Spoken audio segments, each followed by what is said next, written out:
I'm Regina Maris Resurrection, but you can call me Reg. I'm the HR Benefits Consultant of McDonald's Philippines. Nung bata kasi ako, I was a bit in denial.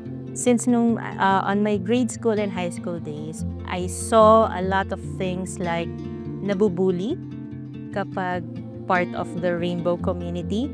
So when I was in college, siguro dun nag-start mag-build yung confidence ko sa sarili ko na tanggapin because nakaramdam ako ng acceptance. So when I came out, meron akong napanood na something na movie about acceptance, or it was probably after retreat.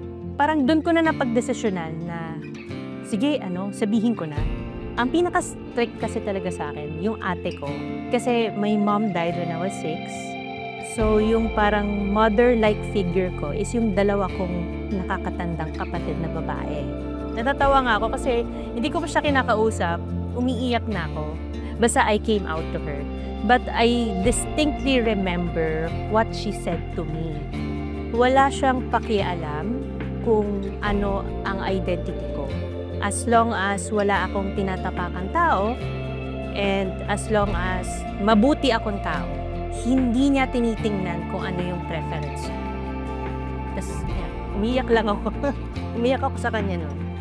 Sobrang laking relief nung time na yun. Kasi, siya yung unang family member na nakaalam. Mas lalo akong naging emotional. Kasi, hindi ko talaga in-expect na ganun yung sasabihin niya sa akin. Kasi na finally, after all these years, kilala na niya ako. Sobrang relief lang talaga ang naramdaman ko and sobrang pagmamahal. So, nababanggit ko kanina na yung family ko is tinanggap talaga ako wholeheartedly. Pero iba kasi yung acceptance galing sa partner. Nakita ko kung gano'n niya ako kamahal. Nakita ko kung gano'n niya ako vina-value. I need to be professional or work in an organization that values me the same. Yun yung hinanap ko. I'm relatively new in McDonald's. Hindi ako ever nakaramdam that I was treated differently because of my identity. Hindi lang sila lip service. Naramdaman ko. I was okay to be here. Wala akong naramdaman na tiningnan nila ako ng iba. I grew in McDonald's because they're looking at my skills, my contributions, and my abilities. Identity was not an issue. I was not treated differently because of who I am. When they see that I do my job well and I have a lot of contributions in the company, they don't mind. Be yourself, okay?